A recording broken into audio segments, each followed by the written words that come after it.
Welcome to Golden Mastermind Seminars Radio with your host, Jeffrey Combs.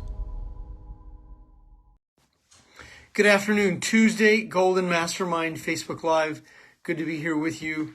2 for Tuesday. Breathe, release, and let go. Money is my friend. Money is you. In 1979, Phil Lott, who was a friend of mine, wrote a groundbreaking book, especially for that time, called Money is Your Friend. I eventually bought the rights to that book in the year 2001 and republished that book, and that book sits on my shelf right behind me.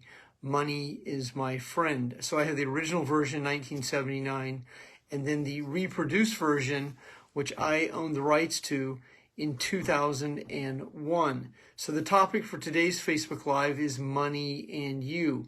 What is your personal relationship with money? David Harris, good to see you. And Carrie, Elizabeth, good to see you. You are early on the Facebook Live here this afternoon. David, so good to see you. For all of the great times I've had with you, and thank you for all the service and value you've brought to Golden Mastermind Seminars Incorporated.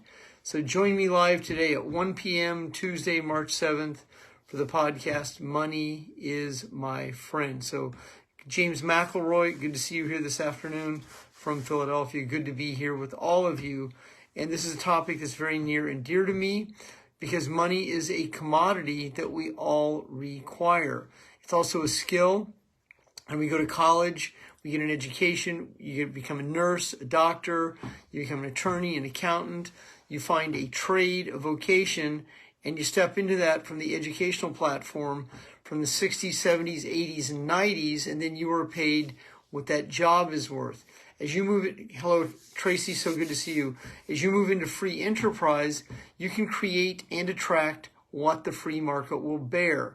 That means in free enterprise, you can put a different value on your time, your energy, yourself, and you can create money in a different, more relaxed way, provided you master the skills, the habits, and the mindset so that you can create a residual income, a passive income through network marketing, direct sales, insurance, real estate, being an influencer, an affluencer, a writer, a brander, however it is that you decide to create your commerce, your wealth, your money in free enterprise.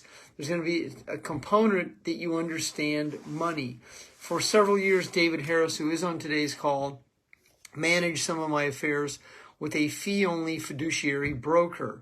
He also assisted me with insurance products at the time and assisted me to understand how to create leverage through that form of money.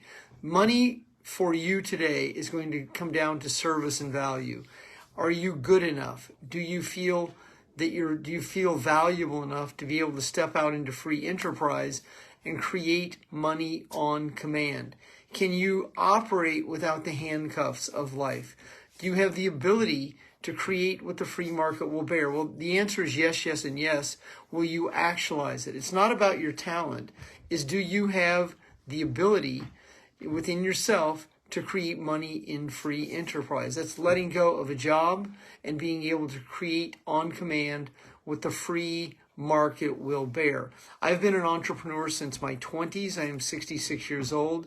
I've been a full-time entrepreneur since I was 31 years old. I've had to go back and get a job on 2 different occasions, but throughout 31 through 66, 99% of my time has been devoted to creating commerce in free enterprise. The times I did go back and get a job, I was a waiter, and then I also was a commissioned sales professional on straight commission. Now, in today's world, with the most challenging times in world history that we face, with inflation, with the cost of the real estate market being what it is, with the cost that gas was last year and all the other situations that are going on in today's world, it's still a great opportunity in free enterprise for you to create what the free market will bear. And that is done by you being able to be good enough, finding a vocation, a vehicle, finding a service, a value, a trade, a business, a franchise that you feel that you can be in command of your own destiny. So that when you sign the line on a corporation, so I'm a California S Corp, so I am this top shareholder of my corporation, a California S Corporation, that I have the ability to create what the free market will bear. Lori, good to see you this afternoon. So in looking at money and you, it's what's your story with money? What's your history with money? What was money like in your household? The 20,000 meals you spent with the financial planners, the people that you grow up with, your grandparents, your parents, the school lunch program, which you learned in those first 18 years of your life with your circle of influence, the educational platform. Remember the course called economics? I took it in college, taught me nothing about money. Money and you. So your dialogue with money is a direct reflection of your conditioning, and then your value of money, and then your ability to feel comfortable in receiving it. And if you're not comfortable in receiving it in non-conventional ways, now most people are comfortable in receiving money on a check in a job. Outside of that market, are you comfortable with creating commerce? Are you comfortable with writing the content? Are you comfortable with being able to accept commission pay from either companies, corporations, or can you accept compensation from your customers that you are servicing? Right now on my property, there is a contractor named Toby Aquino. Toby is occasionally on this Facebook Live. He does a lot of projects for me. He's fixing a window right now. He's an extremely skilled craftsman at contracting and is very skilled in multiple ways of contracting. There's a bid over on my desk for $1,000, and there's a check already written for him, and I will hand that to him when he finishes the project this afternoon. So he put a price on his value, and that's what the free market will bear. You can do the same situation, and to be able to do that, though, there's a level of deserving and receiving that you become comfortable with. Deserve is a Latin word from the word da serviere. It's a Latin word da serviere, meaning day of service. And so prosperity comes from another Latin word, prospero, in the flow. The objective is to have money flowing to you. And that's going to come from residual effort. It's going to come from value and service, and your ability, your skill to be able to build a business, build a brand in free enterprise, any multitude of ways. That is up to you to define what inspires you as a business owner, what gives you passion. Then there's also ways that you can learn how to be an online investor. You can learn FX trading. But no matter what it is you learn, no matter what that skill is, there's a level of comfortability, because if you're not comfortable with the money that you either the possibility of creating or the money you do create, then you will sabotage and you continue to perpetuate that relationship you have had with money. That's why it's important to understand your history with money. How are your parents' feelings and emotions about money? Were your parents in debt? Did they just barely get by? Did they just scrape by? Were you from the wrong side of the tracks? Did you ever hear the terms, we don't have a pot to piss in? And then there's all the other words of excrement about money. Filth and money. Filthy, stinking, rich. Don't have a pot to piss in. Penny smart, penny stew. I mean, all of the statements that you heard growing up regarding money. I have an entire PowerPoint that I put together over a 10-year period on all the terms that I collected in references to money. If the situation doesn't change, we're going to be at the poorhouse, the county farm. We're flat broke. And these are also terms that people talk about. And so there's poverty consciousness, there's lack, there's scarcity that a large percent of the population lives in. Your dialogue with money is going, yes, Scott just said piggy bank, which is a direct reflection of dirt and money. And so there's just so many terms that reference money in a light that isn't favorable. And you want to have a respect for money. You want to have a respect for yourself. You want to be able to be in a position that you feel comfortable in asking for what the free market will bear. What is the value of an hour of your time worth? You want to start at least $100 an hour. So if you're going to produce and perform in free enterprise, that's the value of your time. And you have dedicated blocks of time to creating the results. The results are where the money come from. A large percent of the population that leave the job market, that decide to venture out into free enterprise, well, they will find that they were much more productive in a job where someone was telling them what to do than being able to be in free enterprise where they can be self-employed, self-reliant. It requires self-esteem. It requires self-direction in all these situations. I've had many people say also, when it comes to money, I perform my best when my back's against the wall. Well, that's an identity that you created because it's not actually true. You would realistically perform your best in a relaxed body. But if you're in an overwhelmed state of conscious unconsciousness, putting yourself in a position to pull it off at the last minute, to be able to pay the IRS just before you start getting leveraged, or when the IRS comes to your door is when you start to pay your taxes, or when you're absolutely flat broke that you go into production mode. Well, that's a lot of people's story with money. And the more that you understand why you do what you do when it comes to the laws that govern money. Now, money is a byproduct of what is called numismatic law, the laws that govern money. Your ability to create money in free enterprise is going to be a direct reflection to your skills, your habits, your mindset, and then the vehicle you choose at certain times of the world and certain times of free enterprise. What are your skills when it comes to creating commerce in free enterprise? Are you skilled as a house cleaner? Are you skilled as a dog breeder? Are you skilled with makeup? Are you skilled with the healing modalities? Are you skilled at massage, Reiki? Are you skilled in those modalities? Are you skilled as a chiropractor? Are you skilled as a naturopath? Are you skilled as a health coach? I mean, that's going to be your responsibility to determine your value in free enterprise and then how to create what the free market will bear. And for you to be able to do that, that's going to require, over a period of time, relaxing, breathing, releasing, and letting go. And if you're skilled as an employee, and then you want to be able to create more abundance as an employee, then you would become more valuable to the job market. Sometimes it comes from advanced education, it comes from getting a master's and doctor's degree, or it could come from more and more skills in the trade you're learning so that you can command more of what your employer will pay. In free enterprise, it's also your self-esteem will dictate a large percent of the outcome. Because if you're not good enough, that will show up in free enterprise. It'll also show up in a job because you don't feel comfortable in asking for the raise, or you actually get a raise and you don't feel comfortable, or you are offered an opportunity in management or other situations and you don't feel good enough. And then the body that runs the brain goes into fight or flight in an overwhelmed state of unconscious consciousness in anxiety, fear, and doubt.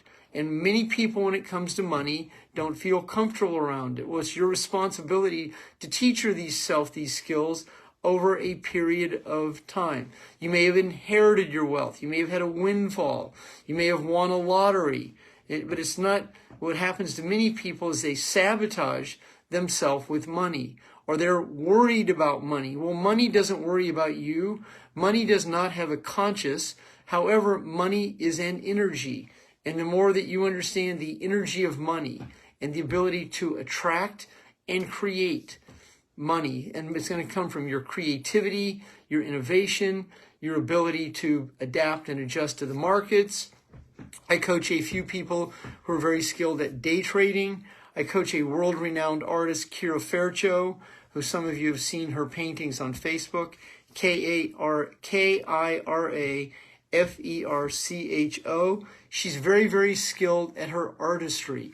She's very, very skilled at paintings, and she's owned galleries before. She's had her paintings in galleries. So she's created leverage through that forum of free enterprise. She's also very skilled in real estate. And so real estate is one way. There's insurance skills are a skill. You can sell real estate, be a real estate investor, be a real estate broker, network marketing, direct sales, coaching, being an influencer, an affluencer, a YouTube person, an influencer there. TikTok, there's ways you can monetize it. There's multiple ways that you can be creative and innovative in free enterprise. And I suggest that whatever business that you start with small startup capital if possible, so you're not in debt, in large amounts of debt from starting your business. I coach a woman who's a skilled chef in Maine. She owns 3 restaurants. I coach a husband and wife in Maine who own 3 restaurants and other businesses. And so the more money that you create, the more skilled that you will be at keeping it in motion. The more you're going to have to delegate other people to assist you with your money skills. I coached a woman today who's moving into the $500,000 a year production with 3 children. And I've told her over a period of years and suggested that it's time for you to get an assistant, a part-time assistant, a full-time assistant, a house cleaner, and other people to leverage your most valuable commodity, time. It's also important to have an accountant, a tax attorney. It's also important to have investment strategists in your circle of influence. So when it comes to money, it's also going to be important that you have a mastermind alliance of people in your circle of influence. I have a very skilled tax accountant. I have another attorney. I have a top-tier accountant, a bookkeeper. I have a full-time assistant. My wife also assists me in multiple roles in my business. I own 2 properties that are over 100 years old. These are buy and hold properties that are in a state of repair frequently, even though I am completely on top of those 2 properties. And once again, they're 100-year-old homes. A storm can be a $5,000, $10,000, $20,000. My next door neighbor, his roof had damage in a recent storm, over $50,000. Now, fortunately, insurance covered some of that, but once again, he was holding the bag on a component of it. And you also have to be able to prepare for dips in the market and challenges in the market. And your business may experience a lull at times. And if that's the case, it's going to be your responsibility to be able to adapt and adjust and not go into a money panic. Money panic creates scarcity. It creates a situation of desperation for many people. It creates a situation of lack. It creates in that desperation that you give your power away. And also, if you're just starting a business, you have to also be comfortable with the fact that there's usually not any instant, immediate gratification. And you have to be patient with what you build. Jennifer, good to see you this afternoon. Carly, good to see you. Charles, good to see you. Good to see all of you here. Andrea, good to see you. Good to see all of you here this afternoon. So the topic for today's Facebook Live is money and you. Amber, good to see you. Good to see all my new clients that just recently hired me. The topic is money and you, and I started off covering what is your history with money? What is your story with money? One of my grandfathers was a sharecropper. Another one of my grandfathers was a millionaire. I grew up with 3,000 acres of land. One grandfather in southwest Iowa near Creston, Iowa. 3,000 acres. If you Google that, that's almost 5 square miles. That's tall corn country, soybean country. My grandfather owned that outright. That's a long line of landowners on one side of my family. The other side of my family owned no property. So I grew up with these 2 different perspectives of my family. What was your history with money? What was the dialogue of money at the dinner table, at the lunch table? What was it like? Was it scarce? Was there worry about money? Were you barely getting by? Was it hand to mouth? Did you wear hand-me-downs? I've coached clients before who they were women and their parents had them wear their brother's clothes. I mean, there's a lot of situations that happen in the inner families when it comes to lack, scarcity. Then there's the other side of it, prosperity. And did you grow up in wealth? Were you criticized for coming from a family of prosperity or wealth? Then there's the terms of blue blood, rich bitch, debutante, born with a silver spoon in their mouth, never had to work for a living. There's all these cliches and these terms that also can affect your energy, your emotional state when it comes to your dialogue with money.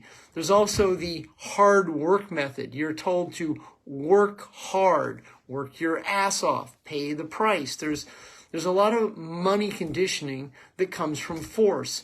Ideally, as you begin to evolve and mature as a business owner, as you learn to breathe and release and start to master the daily discipline required to be in free enterprise, you want to be able to transmute your energy from power rather than lack, scarcity, desperation. The objective is to come from inspiration so that you're inspired. So the effort is not work, it's not labor, it's value, it's service, it's love, it's bliss, it's joy. Now, there will be times where you do experience challenging times.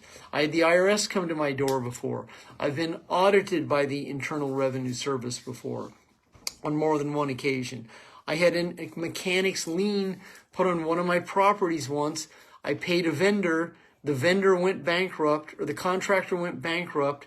They didn't pay their vendor, and their vendor sued me. I didn't even know this was possible, and didn't even know I had a mechanic's lien on a commercial property I owned, because my employee at the time did not notify me that a lien had been put on my property. He signed it, and he didn't even know what he signed. So that happens, and that was an experience that I learned from, and learned how to have a holdback account when paying for property or for paying for contractors. I just recently did a $400,000 rehab on a second home, and I've invested over $2 million in two different properties over a $1 million over two properties over a 23-year period. So my property's in a constant state of upgrade, repair, enhancement, beautifying the properties, because property ownership is an asset. So when it comes to money, it's important that you also understand liability debt and then asset debt.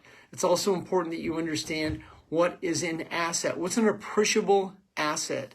In the 2000s, I purchased a Mickey Mantle rookie card, a 1952 Topps PSA graded rookie card. Now that card today is worth $600,000. There's a Tom Brady 2000 Donruss Elite card that's worth $7.5 million. There's only 10 of them in the market. So once again, appreciable assets. I'll just show you a few.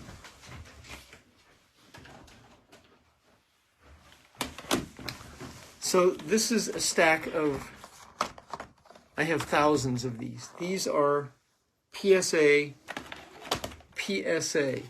Professional Sports Authority.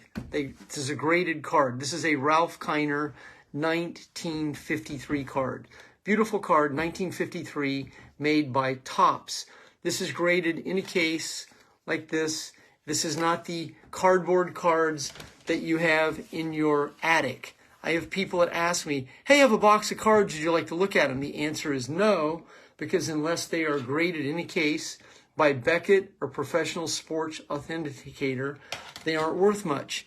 And if their corners aren't perfect, so that is a grade 8 right up there. So that card is a $2,000 card. It's worth about $1,500 to $2,000.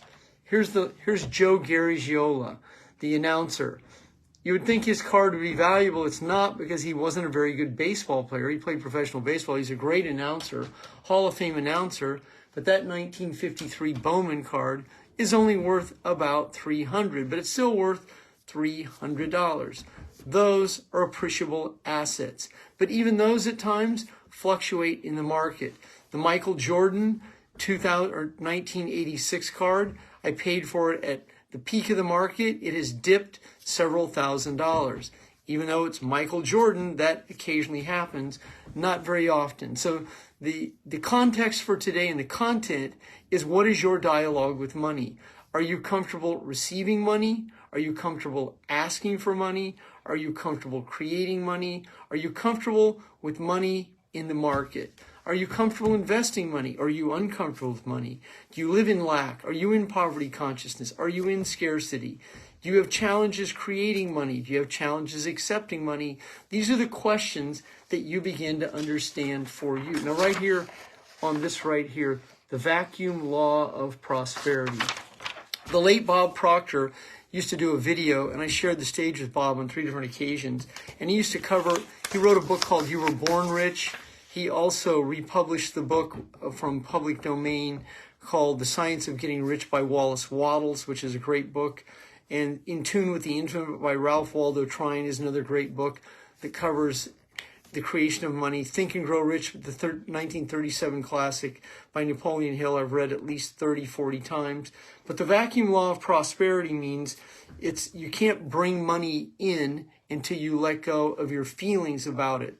So for you to be able to attract money, create money, it's let go of your scarcity, let go of your anxiety, because money has no anxiety of you, and then address your debt that you continue to hold on to and carry. Most people don't understand the compounded principle of debt. They carry high interest loans, seconds on their houses, thirds on their second, and can continue to refinance and continue to take money out of an appreciable asset to where that asset now becomes a liability.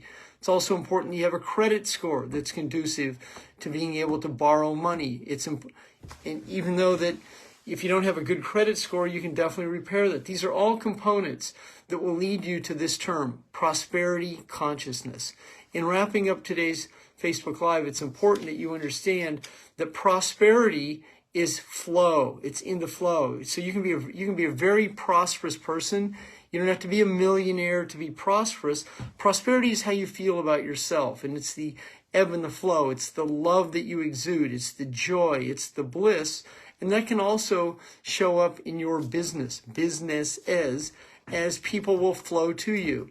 The objective is to be able to create money in commerce and free enterprise from doing tasks, service, and duties in a space where you're in love with that process. You're not in force, you're in love, you're doing something you deeply enjoy, you're in a place where you can create the own scale of your pay, you can put the price on your value, and you can ask for that value in comfortability rather than in force, scarcity, and in poverty or lack consciousness. As you go out this afternoon, use the term prosperity consciousness. That is a term that I learned from Frederick Lehrman. I met Frederick in 1996. He was the author of the highly inspiring audio cassette series at the time, later on CD, Prosperity Consciousness.